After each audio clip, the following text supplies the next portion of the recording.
In Game 5, no Draymond meant no problem for Cleveland as Kyrie Irving and LeBron James both erupted for 40-plus point performances in a convincing 112-97 victory over Golden State at the Oracle to force a Game 6 back at the Q on Thursday. And the Cavs are back in this one. Game 6 on their home floor. If they win that, who knows what could happen in a Game 7. But we do know one thing.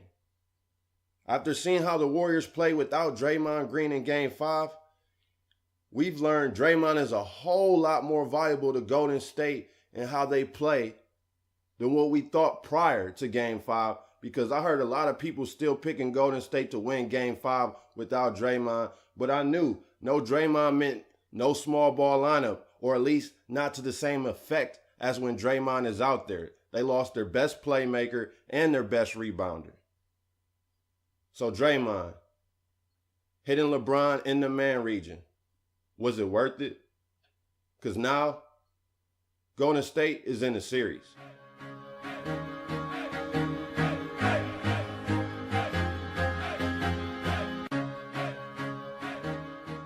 Welcome back to the Best Damn Sports Blog. Back again to talk NBA Finals with you guys.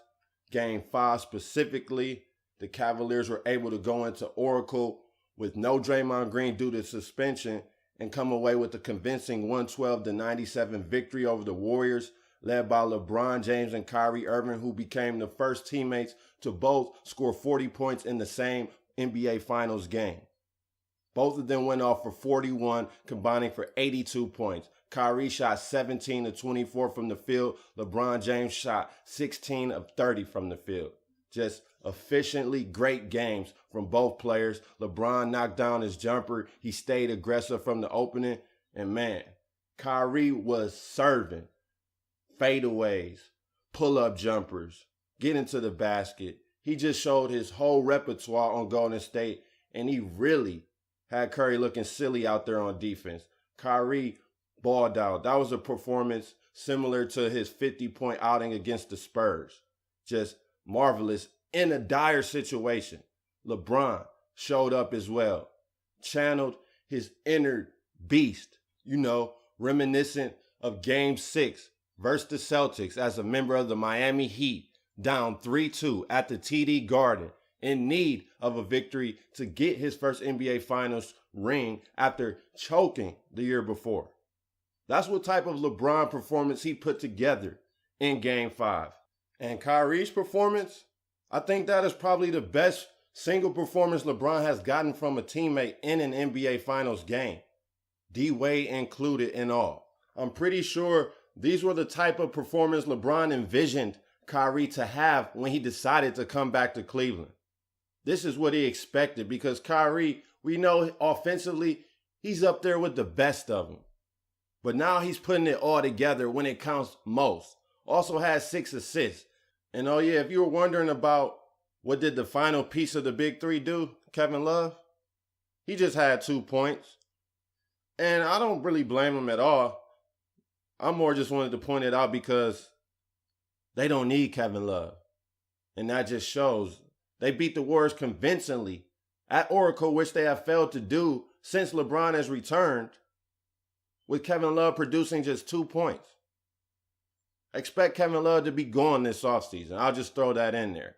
Now, moving on to the Warriors, Steph Curry was pedestrian again. He did finish with 25 points, but he shot 8 of 21 from the field. The Cavs played stifling defense the whole game, and that's what really changed things in the second half. At the end of the first half, it was 61-all, both teams.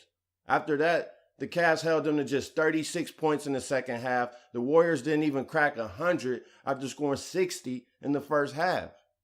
You just got to attribute that to great defense. And the Warriors, they did themselves no help by shooting 42 three-pointers and only hitting 14 of them. 42 three-pointers?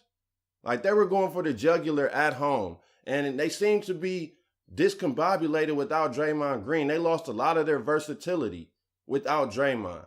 And he's probably their best playmaker besides Steph Curry. So not only did they lose their best rebounder, the ability to go small, they also lost their second best playmaker and their most versatile player on their roster. which bodes to be problematic, and indeed it was in Game 5. Klay Thompson had 37 points, and if it wasn't for his shooting, the Warriors probably would have got blown out in the first half. He kept them afloat. And Steph Curry, I came across an interesting stat that I want to read off to you. So far in the NBA Finals, Steph Curry is 20 of 44 on contested shots, which is 45%, but just 16 of 41, 39% on uncontested jumpers. Wait, huh? I got to scratch my head. So he shoots 45% contested, but 39 uncontested? So that means the Cavs' best bet is to leave him open, right? And not so much, but that's interesting. Steph Curry has not balled to his potential. He's missing wide open shots. Had he made some of those wide open shots, this series may be over. Steph Curry, if the Warriors do go on to win, I'm sorry, you're not going to be Finals MVP. So that would be 2 rings, no Finals MVPs if the Warriors do indeed go on to win. But Game 6 is at Cleveland, at the Quicken Loans Arena. And if LeBron James is hitting his jumper the way he did in Game 5, I give Cleveland a 50-50 shot to win this series. Kyrie Irving is proving he's going to ball out. He's going to at least give you 30 a game in this series. What it comes down to is LeBron James going to knock down his jumper, and is he going to still continue to be aggressive in the fourth quarter and go to the basket, say his jumper isn't falling? Now, luckily for Golden State, Draymond Green's suspension was just 1 game, so he'll be back for Game 6. And they'll be able to run their bread and butter, which is the small ball lineup, and they can stick to their original game plan as well. But Golden State, they're in a fight now. This is an all-out dogfight. 2 games to go. They have a 3-2 series lead. At least they have Game 7 on their home floor to fall back on. But Game 6, I expect the Cavs to come out and win that game as well. And I expect us to have a 7-game series on our hand.